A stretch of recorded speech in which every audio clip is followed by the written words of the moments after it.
Religion. Enseignement sur le jeûne du jour d'Arafat et la fête du sacrifice à la mosquée Rouhaba, Pointe-Noire, Congo-Brazzaville. Imam Abdel Razak Kanongo sur le mimbar. Il s'agit des enseignements destinés à éclairer la lanterne des musulmans sur certains points obscurs. C'est le véritable darwa. La sensibilisation sur le Coran, la connaissance parfaite du prophète Mohammed et Dieu Allah. Ce vendredi 23 juin 2023, Mediaplus Océan vous propose l'enseignement du guide spirituel de la mosquée Rouhaba. Assalamu alaikum wa rahmatullahi wa barakatuhu. Bismillah, alhamdulillahi rabbil alamin. Wa salatu wa salamu ala rasulillahi al-karim. Wa ala alihi wa ashabihi. Wa man tabi'ahum bi ihsanin illa yawmiddin. Amma ba'du fa inna astaqal hadith kitabullah. وخير الهدي هدي محمد صلى الله عليه وسلم وشر الأمور محدثاتها وكل محدثة بدعة وكل بدعة ضلالة وكل ضلالة في النار ثم أما بعد. Pour commencer, nous remercions Allah, notre Seigneur le Très-Haut, nous le louons et nous le glorifions. Nous prions également que sa paix et sa bénédiction soit sur le dernier des messagers, notre prophète Muhammad sallallahu alayhi wa sallam, sur sa famille, ses fidèles compagnons et sur tous ceux qui suivent cette religion jusqu'au jour de la rétribution. Sans plus tarder, comme Allah subhanahu wa ta'ala dit, wa dhakir fa inna dhikra tanfa'ul mu'minin, et faites le rappel, car en vérité, le rappel profite aux croyants musulmans. Comme nous savons tous, par la permission d'Allah, aujourd'hui, nous sommes donc vendredi 23 juin 2023 par la permission d'Allah qui correspond à la date de notre calendrier lunaire aux musulmans. Aujourd'hui nous sommes vendredi 5 Zulhijja, l'an 1444 de l'Hégire. Donc nous sommes à 4 jours de la fête de sacrifice par la permission d'Allah. Aujourd'hui, nous sommes vendredi, le 5. Demain, samedi, sera le 6. Dimanche, le 7.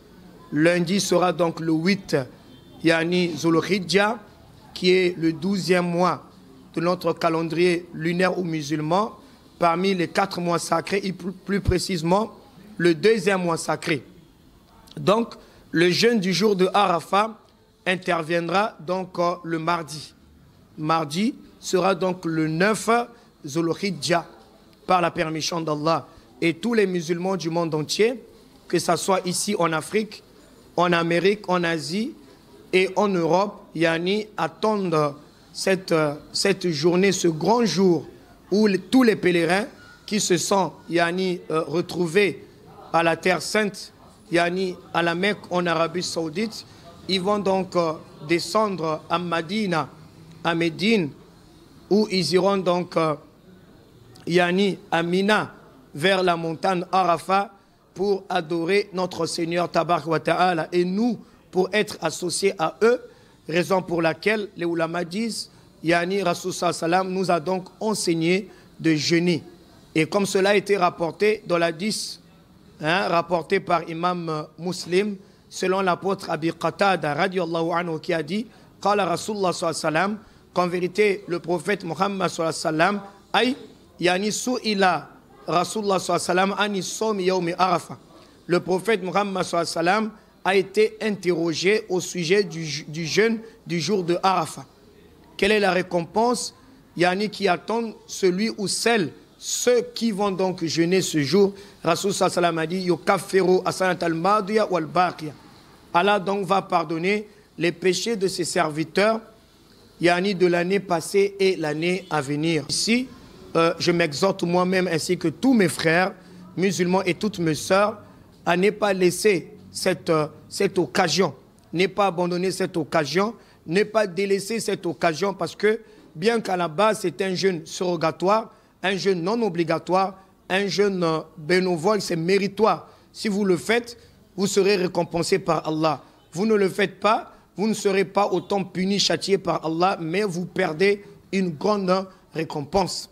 Et les péchés ici, ce sont, non, les ulama disent, ce sont, ici, les petits péchés. Quant au grand péché, il faut passer par la tauba, c'est-à-dire un repentir sincère. Comme Allah dit, Ya ayyuhalladhina amanu, ô vous qui avez cru, vous les musulmans, tubu ilallah, repentez-vous tous vers votre Seigneur Allah, taubatan nasuha, d'un repentir sincère. Asa rabbukum an yukaffira ankum sayyi'atikum, pour que votre Seigneur Allah vous pardonne vos péchés. Donc qu'Allah purifie nos cœurs de tout mal et qu'il fasse de nous des croyants pieux et sincères. Donc après ce jeûne qui interviendra le mardi de la semaine prochaine, donc la fête sera le mercredi.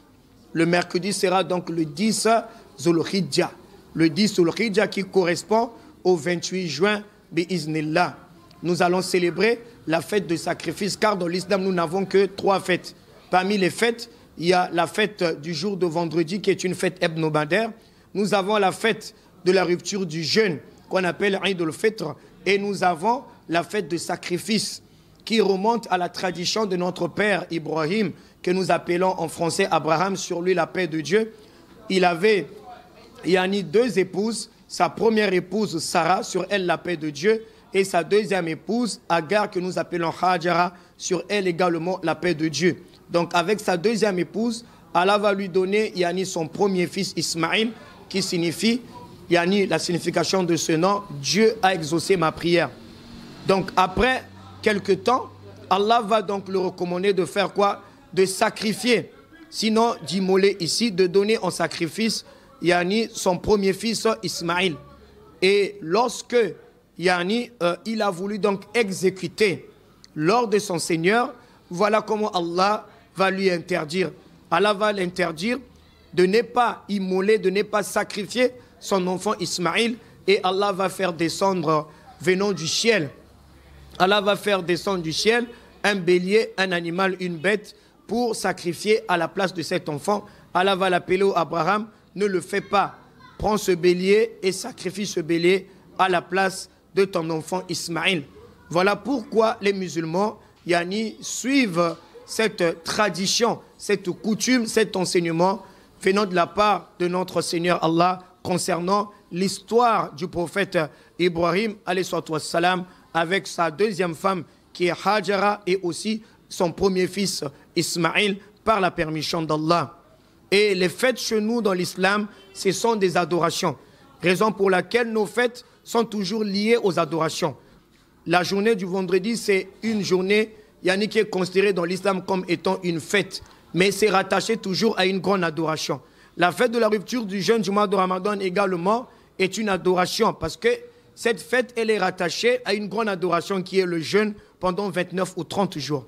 Et la fête de sacrifice aussi est rattachée, c'est une fête d'adoration, car elle est rattachée à une grande adoration que nous appelons ici par le Hajj ou encore le pèlerinage en français. C'est pourquoi je m'exhorte moi-même, ainsi que tous mes frères musulmans et toutes mes sœurs, de craindre Allah subhanahu wa ta'ala, de ne pas imiter les non-musulmans dans leur façon de célébrer les fêtes, car nous voyons de nos jours, c'est triste. Malgré Rasul sallallahu alayhi wa sallam disait Man tashabaha biqawmin fahuwa minhum. Quiconque se ressemble à un peuple parmi les païens, il devient un de leurs. Mais nous voyons aujourd'hui beaucoup de sœurs musulmanes et beaucoup de frères musulmans, pendant ces jours, ils vont consommer des boissons alcoolisées, alors que nous savons toute boisson alcoolisée est interdite dans l'islam. D'autres vont jusqu'à dans des bars, des boîtes de nuit, des VIP, des nganda, ils vont jusqu'à prendre ici du tabac. Ils vont jusqu'à fumer du tabac. Parmi, on a les jeunes qui sont tombés dans cette fitna de la chicha, qu'Allah nous pardonne et nous guide. Et d'autres se retrouvent même parfois au centre-ville, d'autres à la plage ou la côte sauvage, où ils vont, tel que chez nous ici au Congo-Brazza, à Pointe-Noire, là où nous évoluons. Ils vont où elles vont là-bas. D'autres femmes sont mal habillées, d'autres femmes sont mal vêtues et parfois non voilées, avec des beautés exagérées, en train de prendre des photos et de publier dans les réseaux sociaux. D'autres mettent dans leur statut, d'autres encore, subhanallah, elles vont jusqu'à aller exposer leur corps, qu'Allah subhanahu wa ta'ala nous en préserve. C'est pourquoi je m'exhorte, ainsi que tous ses frères et toutes ses sœurs, à la crainte d'Allah, craignant Allah subhanahu wa ta'ala et revenant, répondant vers notre Seigneur Allah. Les fêtes dans l'islam, ce sont les fêtes d'adoration. Nous célébrons ces fêtes, mais en restant dans l'adoration d'Allah. Imaginez le 9 mardi, nous allons jeûner pour chercher le pardon d'Allah de l'année passée et l'année à venir. Comment comprendre encore le mercredi, yani, les gens vont aller commettre encore yani, des grands péchés, des turpitudes, min al-kaba'ir. C'est triste de voir cela. C'est pourquoi yani, il faut faire très attention parce que toutefois, Allah peut nous surprendre. Comme il a dit dans sa parole, aucune personne ne connaît, yani, ne connaît ce qui viendra après. Là où nous sommes là, nul ne peut déterminer ce qui viendra après. Maintenant, imaginons ou posons la question, au moment où nous sommes en train de désobéir à Allah, au moment où nous sommes dans la désobéissance, si Allah envoyait l'ange de la mort pour venir retirer nos âmes, quelle raison allons-nous avancer le jour de la résurrection? Nos pieux prédécesseurs, parmi les salaf salih, célébraient ces fêtes en restant, yani ici, dans le cadre de la charia. C'était des visites entre eux. Ceux qui immolaient, ceux qui sacrifiaient des bêtes, invitaient leurs frères et leurs sœurs parmi yani, les pauvres et partageaient ce peu de repas avec leurs frères et leurs sœurs et yani, se rendaient mutuellement des visites et en implorant yani, Allah subhanahu wa ta'ala d'agréer leurs adorations, d'agréer leurs bonnes œuvres, leurs bonnes actions et yani, de les faire yani, vivre encore longtemps dans sa soumission et le suivi de la sunna sahiha du prophète Muhammadun sallallahu alayhi wa sallam. Et pour terminer, comme disait notre prophète Muhammadun sallallahu alayhi wa sallam, un jour il a dit à ses compagnons, kullu ummati yadkhuluna al-jannata illa man aba. Toute ma communauté entrera au paradis, sauf celui qui va refuser. Les compagnons vont dire, qila wa man yaba ya Rasulallah. Qui va donc refuser d'aller au paradis au messager d'Allah? Le prophète va dire, man ata'ani dakhal al-jannah. Quiconque m'obéira, c'est celui-là qui entrera au paradis. Wa man asani dakhal an-nar aw faqad aba. Celui qui va refuser yani de m'obéir, c'est celui-là qui ira en enfer et a refusé d'avoir donc accès au paradis. Donc si nous voulons avoir le paradis d'Allah, nous devons rester dans la soumission à Allah seul et le suivi du prophète Muhammadun sallallahu alayhi wa sallam. Nous terminons notre rappel en disant comme notre maman Aïcha radiallahu anha disait, khayrul kalama qala wa dalla. La meilleure des paroles, c'est ce qu'on a dit un peu. On a beaucoup de leçons à tirer à l'intérieur. Qu'Allah nous pardonne, nous guide, nous accorde une bonne fin dans cette belle religion qui est l'islam, dans cette da'wa qui est la da'wa salafiyya. Qu'Allah purifie nos cœurs de tout mal, fasse-nous des croyants pieux et sincères, qu'il nous facilite tous dans nos difficultés et aussi mettre la paix dans notre pays, ici le Congo-Brazza, et dans tous les départements et de partout dans le monde. Barakallahu fikum wa jazakumullahu khair, hayakumullah, subhanakallahumma bihamdik, wa ashhadu an la ilaha illa anta astaghfiruka wa atubu ilayh. Wassalamu alaikum wa rahmatullahi wa barakatuhu.